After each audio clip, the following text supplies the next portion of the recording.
ሰላም ሰላም እንዴት ናችሁ? ውድ የቻናል ስም ቤተሰቦች በያላችሁበት ሰላማችሁ ይብዛ።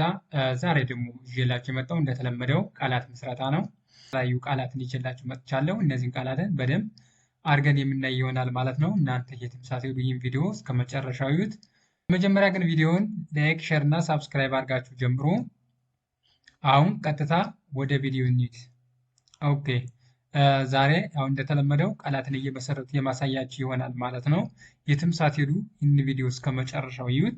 እንዲሁም የግምገማ ጥያቄ መጨረሻ ላይ የምጠይቃችሁ ይሆናል ማለት ነው። ያንን ጥያቄ በደንብ ከመለሳችሁልኝ ቀጣይ ደግሞ ሌሎችን ቪዲዮዎችን እየሰራሁ ጥያቄዎችን እናንተ ማነቃቂያ የሆኑ ጥያቄዎች ይዤላችሁ መጣ ይሆናል ማለት ነው። እናንተ በደንብ በዚህ ላይ መከታተላችሁና እውቀት ማግኘታችሁን ከዚያ ላይ ጥያቄዎችን የምጠይቃችሁ ይሆናል ማለት ነው። የትም ሳትሄዱ ይህን ቪዲዮ እስከ መጨረሻው ይዩት። አሁን ቀጥታ አብረን እንጀምራለን። ወደ ቪዲዮ እንሂድ። ኦኬ እዚህ ላይ ምን ይላል? አ ማ ር ኛ ቃ ላ ት ምስረታ ምን ይላል? አማርኛ ቃላት ምስረታ ይላል ማለት ነው። አማርኛ ቃላት ምስረታ። ኦኬ እያንዳንዳቸው ፊደላትን እያነበብኩ እንዲሁም የት እንዳሉ ፊደላት የት እንደሚገኙ ስንተኛ ፊደል እንደሆኑ እየነገርኳችሁ እያነበብኩላችሁ እሄዳለሁ ማለት ነው በዝግታ። እናንተ ደግሞ አብራችሁ ከኔ ጋራ እያነበባችሁ እንዲሁም ቪዲዮውን እያቆማችሁ እየጻፋችሁ ትለማመዳላችሁ። አሁን አብረን እናንብብ። ይህ ምን ይላል? ሹ ራ ብ ሹራብ ሹራብ። ኦኬ ፊደላትን ስናይ ሹ ከሸቤት ሁለተኛ ፊደል ነች። ራ ደግሞ ከረቤት አራተኛ፣ ብ ከበቤት ስድስተኛ ፊደል ማለት ነው። ስናነበው ምን ይላል? ሹራብ ይላል ማለት ነው። ኦኬ ቀጣይ ደግሞ ከዚህ ላይ ምን አለ? ሀ ሊ ማ ሀሊማ ይላል። ኦኬ ሀሊማ ሀሊማ የሚለውን ስናይ ሀ ከቤት የመጀመሪያ ፊደል ነው። ሊ ደግሞ ከለቤት ሶስተኛ፣ ማ ከመቤት አራተኛ ማለት ነው። ሀ ከሀቤት የመጀመሪያ ነው። ሊ ደግሞ ከለቤት ሶስተኛ፣ ማ ደግሞ ከመቤት አራተኛ ማለት ነው። በአንድ ላይ ሲነበብ ምን ይላል? ሀሊማ ሀሊማ ይላል ማለት ነው። ቀጣይ ደግሞ ከዚህ ላይ ምን አለ? ሰላምታ ሰላምታ ሰላምታ ይላል። ይህንም ስናየው ሰ ከሰቤት የመጀመሪያ ነው። ላ ደግሞ ከለቤት አራተኛ፣ ም ከመቤት ስድስተኛ፣ ታ ደግሞ ከተቤት አራተኛ ማለት ነው። እነዚህን ድምፆች በአንድ አድርገን ስንጠራቸው ምን ይላል ማለት ነው? ሰላምታ ሰላምታ ይላል ማለት ነው። ቀጣይ ደግሞ ከዚህ ላይ ማን እናገኛለን? በቅሎ ምን ይላል? በቅሎ በቅሎ የሚለውን ስናይ ደግሞ በከበቤት የመጀመሪያ ፊደል ነው። ቅ ደግሞ ከቀቤት ስድስተኛ፣ ሎ ከለቤት የመጨረሻ ወይም ሰባተኛ ድምፅ ነው ማለት ነው። በአንድ ላይ እነዚህ በአንድ ላይ ስንጠራቸው ምን ይላል? በቅሎ በቅሎ ይላል ማለት ነው። ቀጣይ ደግሞ ከዚህ ላይ ማን እናገኛለን? ሄለን ምን ይላል? ሄለን ሄለን ይላል ማለት ነው። ሄለን የሚለውን ስናይ ደግሞ ሄ ከቤት አምስተኛ ፊደል ነው። ለ ደግሞ ከለቤት የመጀመሪያ፣ ን ደግሞ ከነቤት ስድስተኛ ማለት ነው። እነዚህን የተለያዩ ድምፆች በአንድ ላይ አድርገን ስንጠራቸው ምን ይላል ማለት ነው? ሄለን ይላል። ምን ይላል? ሄለን። ኦኬ ቀጣይ ደግሞ ከዚህ ላይ ምን አለ? ዱባይ ዱባይ ይላል። ዱባይ የሚለውን ስናይ ደግሞ ዱ ከደቤት ሁለተኛ ድምፅ ነው። ባ ደግሞ ከበቤት አራተኛ፣ ይህ ደግሞ ከየቤት ስድስተኛ ማለት ነው። እነዚህ የተለያዩ ድምፆች በአንድ ላይ ስንጠራቸው ምን ይላል ማለት ነው? ዱባይ ዱባይ ይላል ማለት ነው። ኦኬ ቀጣይ ደግሞ ከዚህ ላይ ምን አለ? ጥቁር ኮት ምን ይላል? ጥቁር ኮት ጥቁር ኮት የሚለውን ስናይ ደግሞ ጥ ከጠቤት ስድስተኛ ድምፅ ነው። ቁ ደግሞ ከቀቤት ሁለተኛ፣ ር ከረቤት ስድስተኛ፣ ኮ ደግሞ ከከቤት የመጨረሻ ወይም ሰባተኛ ድምፅ ማለት ነው። ት ከተቤት ስድስተኛ፣ በአንድ ላይ አገጣጥመን እነዚህን የተለያዩ ፊደላት በአንድ ላይ አገጣጥመን ስንጠራቸው ምን የሚል ድምፅ ይሰጡናል ማለት ነው? ጥቁር ኮት። ምን ይላል? ጥቁር ኮት። በጣም አሪፍ። ቀጣይ ደግሞ ከዚህ ላይ ማን እናገኛለን? አ ባ ቷ አባቷ ይላል። አባቷ የሚለውን ስናይ ደግሞ አ ከአቤት የመጀመሪያ ድምፅ ነው። ባ ደግሞ ከበቤት አራተኛ ድምፅ ነው። ቷ ደግሞ ከተቤት ስምንተኛ ወይም ዲቃላ ፊደል ማለት ነው። ዲቃላ ፊደል ናት ማለት ነው። ቷ በአንድ ላይ ስንጠራው ምን ይላል ማለት ነው? አባቷ ይላል። ምን ይላል? አባቷ። ኦኬ። ቀጣይ ደግሞ ከዚህ ላይ የምናገኛለን ሰብለ ሰብለ ይላል። ሰብለ የሚለውን ስናይ ደግሞ ሰ ከሰቤት የመጀመሪያ ድምፅ ነው። ብ ደግሞ ከበቤት ስድስተኛ፣ ለ በተመሳሳይ ከለቤት የመጀመሪያ ድምፅ ነው። እነዚህ የተለያዩ ድምፆች ስርዓት ባለው መልኩ በአንድ ላይ አድርገን ስናነባቸው ምን ይላል ማለት ነው? ሰብለ ሰብለ ይላል። ኦኬ።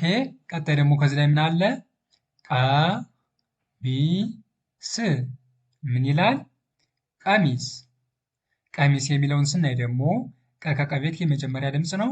ሚ ደግሞ ከመቤት ሶስተኛ፣ ስ ከሰቤት ስድስተኛ ማለት ነው።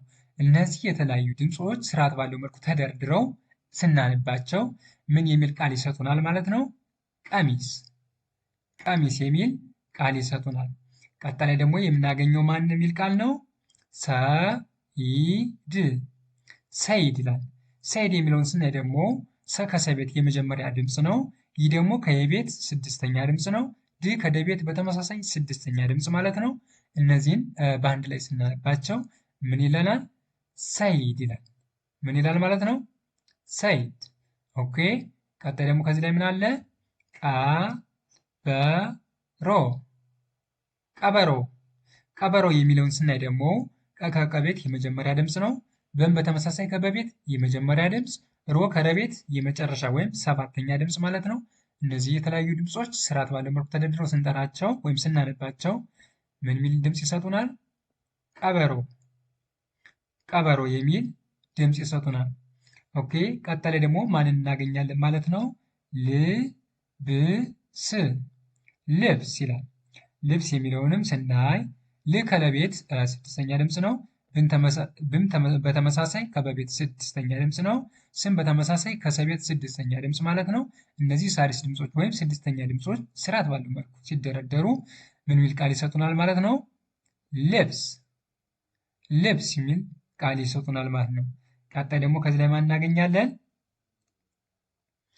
ከረባት ምን ይላል? ከረባት ከረባት የሚለውን ስናይ ደግሞ ከከቤት የመጀመሪያ ነው። ረም በተመሳሳይ ከረቤት የመጀመሪያ ድምፅ፣ ባ ደግሞ ከበቤት አራተኛ፣ ት ከተቤት ስድስተኛ ማለት ነው። እነዚህ የተለያዩ ድምፆች ስርዓት ባለው መልኩ ሲደረደሩ ምን የሚል ቃል ይሰጡናል ማለት ነው? ከረባት ከረባት የሚል ድምፅ ይሰጡናል። ኦኬ። ቀጣይ ደግሞ ከዚህ ላይ ምን አለ? ሳራ ሳራ ይላል። ሳራ የሚለውን ስናይ ደግሞ ሳ ከሰቤት አራተኛ ነች።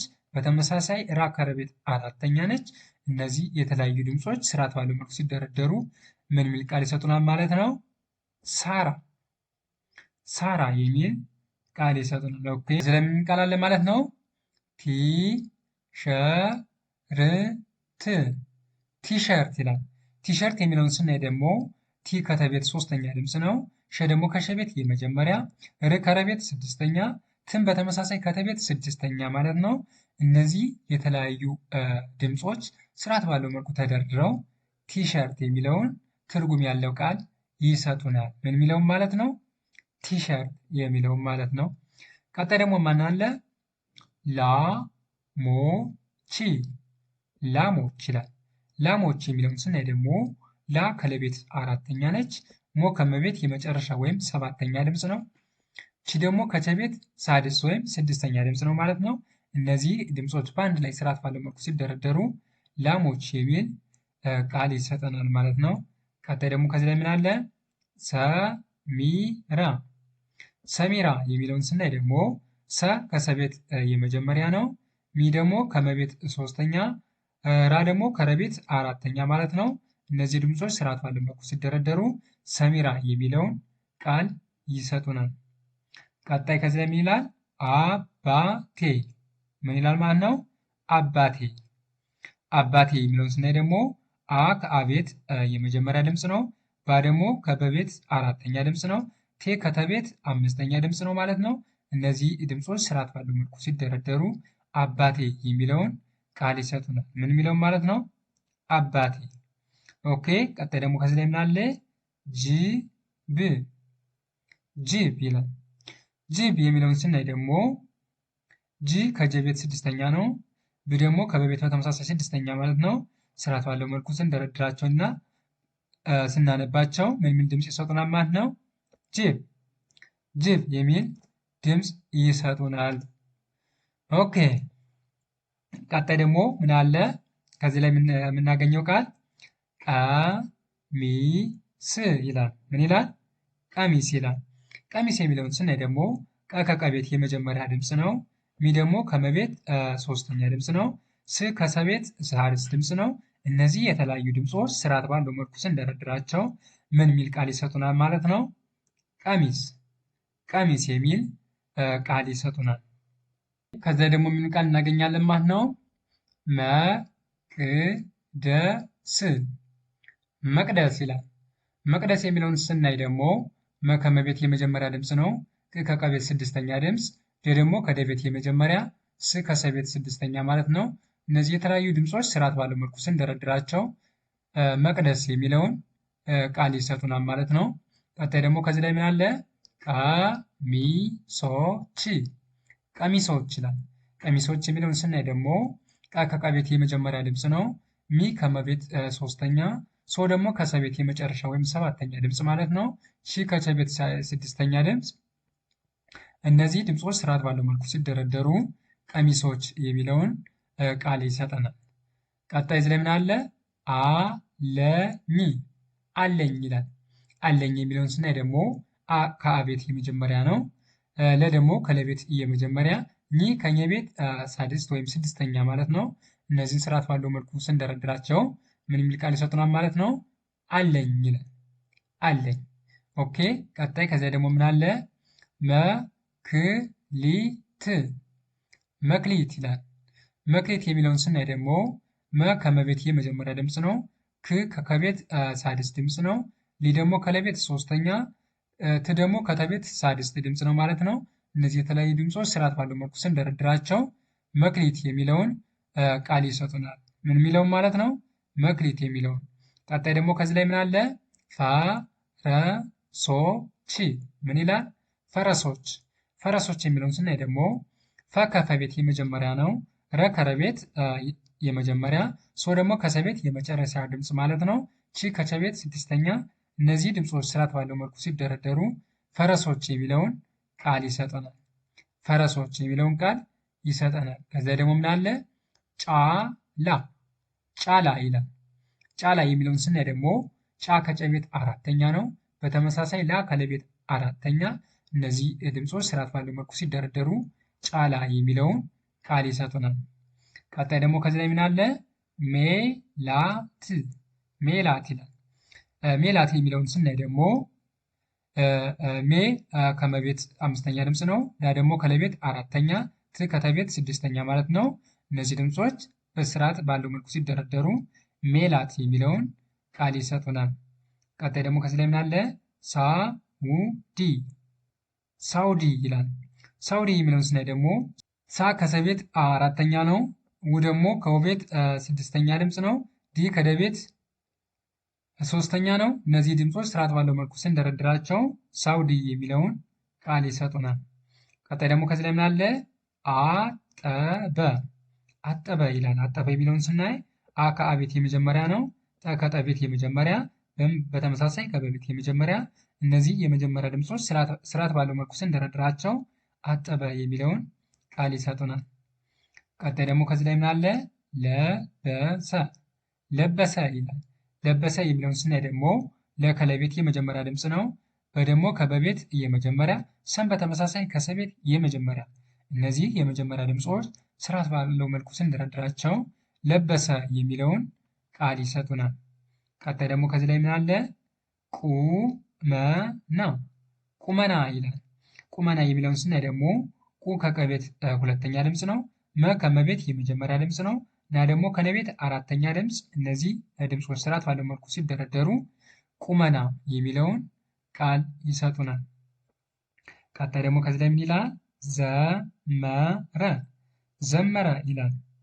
ዘመረ ዘመረ የሚለውን ቃል ስናይ ደግሞ ዘ ከዘቤት የመጀመሪያ ድምፅ ነው። መ ከመቤት የመጀመሪያ፣ ረ ደግሞ ከረቤት የመጀመሪያ። እነዚህ የተለያዩ ድምፆች ስርዓት ባለው መልኩ ስንደረድራቸው ዘመረ የሚለውን ድምፅ ወይም ቃል ይሰጡናል ማለት ነው። ዘመረ የሚለውን ቃል ይሰጡናል። ቀጣይ ደግሞ ከዚህ ላይ ምን አለ? ጉንዳን ጉንዳን ይላል። ጉንዳን የሚለውን ስናይ ደግሞ ጉ ከገቤት ሁለተኛ ነው። ን ከነቤት ስድስተኛ፣ ዳ ከደቤት አራተኛ ማለት ነው። ን ደግሞ ከነቤት ስድስተኛ። እነዚህ የተለያዩ ድምፆች ስርዓት ባለው መልኩ ስንደረድራቸው ጉንዳን የሚለውን ቃል ይሰጡናል ማለት ነው። የሚለውን ቃል ይሰጡናል? ጉንዳን የሚለውን ቃል ይሰጡናል። ኦኬ። ከዚያ ደግሞ ምን ይላል? ምስጥ ምስጥ ይላል። ምስጥ የሚለውን ስናይ ደግሞ ም ከመቤት ስድስተኛ ነው። ስም በተመሳሳይ ከሰቤት ስድስተኛ፣ ጥም በተመሳሳይ ከጠቤት ስድስተኛ።